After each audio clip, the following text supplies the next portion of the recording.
Good evening students. हर दिन की तरह फिर आज हिंदी 20 क्वेश्चन, टॉप 20 क्वेश्चन जो सीधे एग्जाम की खोपड़ी में छेद करेगा, तो उसको एकदम ध्यान से आपको देखना है। और देखते हुए एक चीज आप लोग बहुत गलत करते हैं, देखते हुए में आपको आंसर भी कमेंट करना है। और जिन बच्चों का 20 में 19, 20 में 18 या 20 में 20 आता है, वही बच्चे केवल हिंदी में तेज है, बाकी बच्चे तेज नहीं है। इस बात को मान ले। और तेज नहीं है तो ऐसा नहीं कि बन नहीं सकते, बन आराम से सकते हैं। लगातार वीडियो पे बने रहिए और वीडियो को देखिए। 20 में 20 एग्जाम में आपका आएगा, इस बात की गारंटी है। चलिए अब सबसे पहले सक्सेस कोचिंग सेंटर, ये हमारा ऑफलाइन क्लासेस जो चलता है पिस्का मोड़ रांची में और मांडर और बेड़ो, तीनों जगह के जो छात्र हैं, खास करके आर्मी के छात्र, जो आने वाला वैकेंसी आर्मी का है, वो बिल्कुल फ्री पढ़ने के लिए तैयार रहेंगे और फ्री एडमिशन चल रहा, आकर एडमिशन लेंगे। इसके अलावा जो एसएससी जीडी है, इसका न्यू बैच स्टार्ट हुआ है आज ही से, एक न्यू बैच जो मैराथन क्लास की तरह ऑफलाइन क्लास चल रहा है, इसमें मैराथन क्लास की तरह। तो इसलिए इसको भी ज्वाइन करके अच्छे से आप अपना पूरा कोर्स कंप्लीट कर सकते हैं। बाकी कोई भी लाइब्रेरी फैसिलिटी है, बाकी किसी भी चीज के लिए आप इस नंबर पर संपर्क कर सकते हैं। चलिए आगे बढ़ते हैं। सामान्य हिंदी, पहला क्वेश्चन, संज्ञा या विशेषण के मेल से बनने वाली क्रिया प्रेरणार्थक क्रिया है, रेखांकित शब्द को बदलकर शुद्ध कीजिए। तो बोला संज्ञा या विशेषण के मेल से बनने वाली क्रिया प्रेरणार्थक क्रिया है, ठीक है। तो संज्ञा और विशेषण के मेल से बनने वाली क्रिया क्या प्रेरणार्थक क्रिया होती है? देखिए ऑप्शन में कौन सी क्रिया होती है, तो क्रियार्थक क्रिया, सहायक क्रिया, नाम बोधक क्रिया और पूर्वकालिक क्रिया। तो संज्ञा और विशेषण के मेल से बनने वाला क्या होता है? नाम बोधक क्रिया। क्या होता है? नाम बोधक क्रिया, ठीक है। इसीलिए ठीक है। प्रेरणार्थक क्रिया होता क्या है? तो प्रेरणार्थक क्रिया वो होता है जब व्यक्ति, ठीक है, किसी दूसरे से अपना वर्क किसी दूसरे से करवाता है, तो उस टाइप का सेंटेंस में, जब जैसे कि राम को कोई सोहन बोल रहा है कि ये काम कर दो, ठीक है, तो वैसा वाला एग्जाम्पल में क्या हो जाता है? प्रेरणार्थक क्रिया। चलिए नेक्स्ट क्वेश्चन, सूर्योदय खाली स्थान है, इस वाक्य में रिक्त स्थान के लिए उपयुक्त विकल्प निम्न में से क्या होगा? तो सूर्योदय, सूर्योदय का अर्थ सूर्य का प्रकाश होता है? नहीं। सूर्योदय का अर्थ सूर्य का गर्मी होता है? यह भी नहीं। सूर्योदय का अर्थ सूर्य का उदय होना होता है? एकदम सही है। सूर्योदय, सूर्य जोड़ उदय, क्या हो गया? सूर्य जोड़ उदय, ठीक है।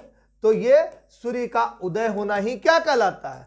सूर्योदय। उदय होना मतलब जो उगता है वो सूर्य, ठीक है।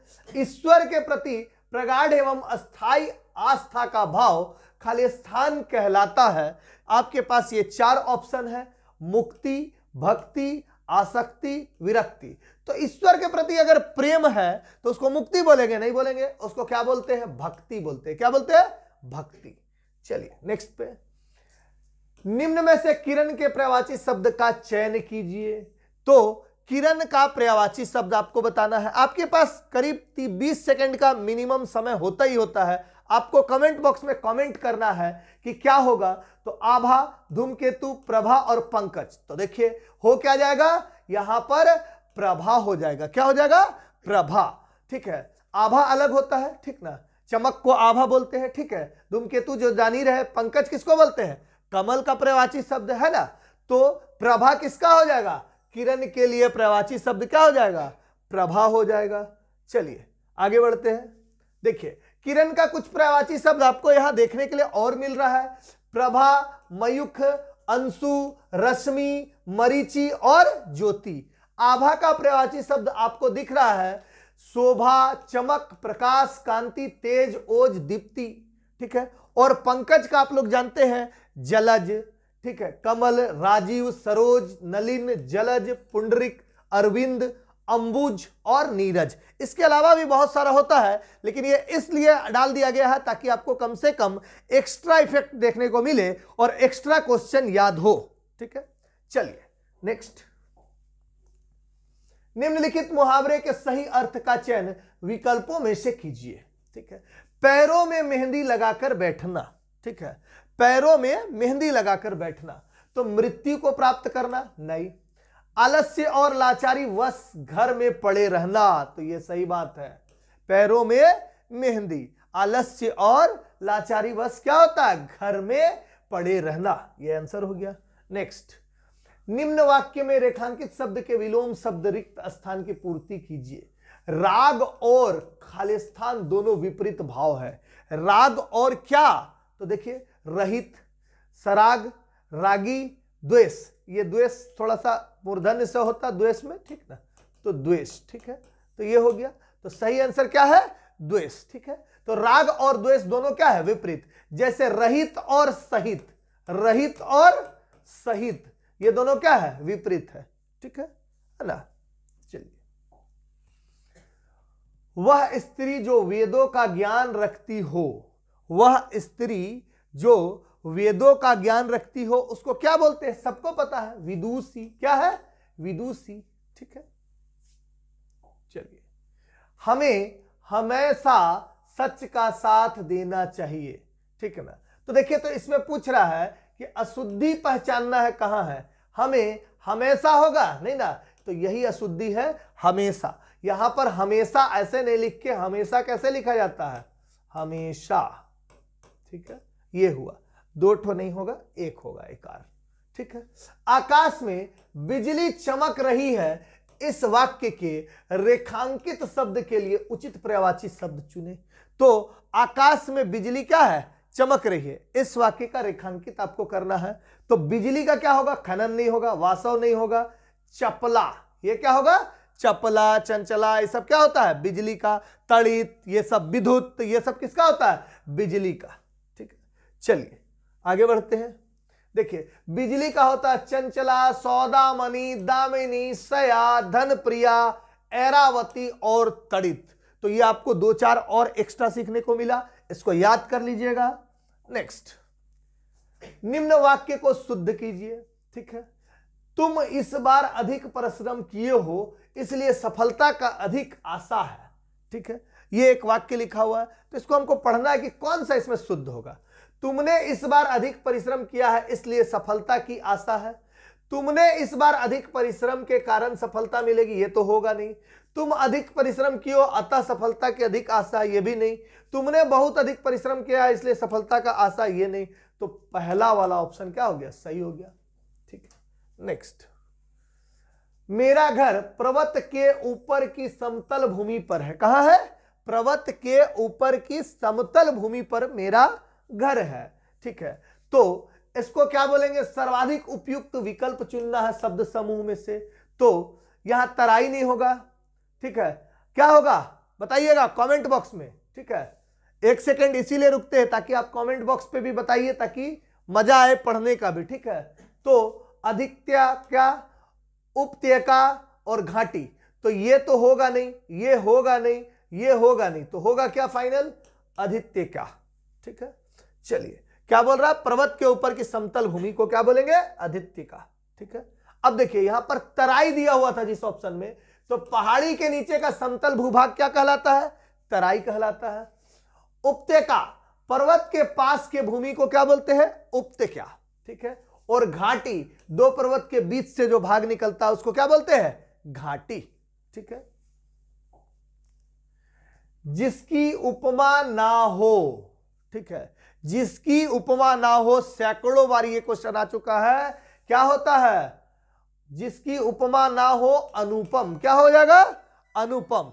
जिसकी उपमा ना हो अनुपम, ठीक है, काट दीजिए।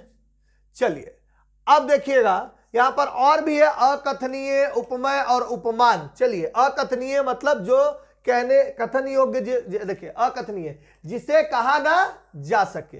अकथनीय क्या हुआ? जिसे कहा ना जा सके।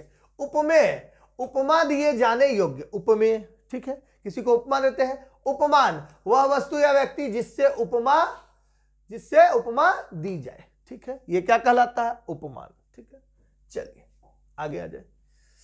डूब मरना मुहावरे का अर्थ क्या है? और चुल्लू भर पानी में डूब मरना मुहावरे का अर्थ, ठीक है। तो चुल्लू भर पानी में डूब मरना ये हम लोग हमेशा यूज करते हैं, शर्म या ग्लानि अनुभव करना, सीधे सीधे, ठीक है।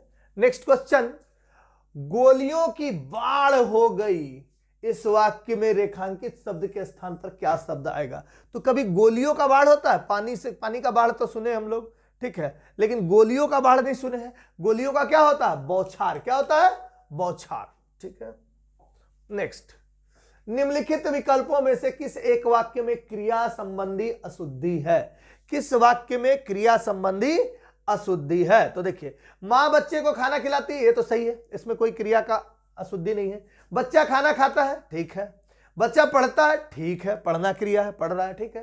कृपया एक गिलास पानी बुझाइए, बुझाइए नहीं, कृपया एक गिलास पानी लाइए, क्या हो जाएगा? लाइए। तो यहां पर क्रिया संबंधी अशुद्धि है। चलिए नेक्स्ट, अब यह पैराग्राफ आपको दिख रहा है, छोटा सा ही पैराग्राफ है। मनुष्य की पहचान उसके आचरण और खाली स्थान से होती है। तो मनुष्य की पहचान उसके आचरण और किससे? व्यवहार से होती है। किससे? व्यवहार से होती है। सात्विक व्यवहार तथा धर्म नीति आदि की खाली स्थान से किए जाने वाला अच्छा और शुभ आचरण सदाचार है। सात्विक व्यवहार तथा धर्म नीति आदि की, आगे देखते हैं ऑप्शन, आदि की दृष्टि, आदि की दृष्टि, देखिएगा, सात्विक व्यवहार तथा धर्म नीति आदि की दृष्टि से किए जाने वाला अच्छा और शुभ आचरण सदाचार है। इसके ठीक विपरीत, इसके ठीक, देखिएगा, इसके ठीक विपरीत भ्रष्टाचार शब्द है। कौन सा शब्द है? भ्रष्टाचार शब्द है। जो मनुष्य दूषित और खाली स्थान आचरण करता हो, जो मनुष्य दूषित और कैसा आचरण करता हो? तो जो मनुष्य दूषित और निंदनीय आचरण करता हो, कैसा आचरण? निंदनीय आचरण करता हो, वह भ्रष्टाचारी कहलाता है। भ्रष्टाचार एक प्रकार का खालिस्तान विकार है। तो कैसा विकार है भ्रष्टाचार? एक प्रकार का कैसा विकार है? तो मानसिक विकार है। कैसा विकार है? मानसिक विकार है, ठीक है। आज का ये टोटल 20 क्वेश्चन हुआ।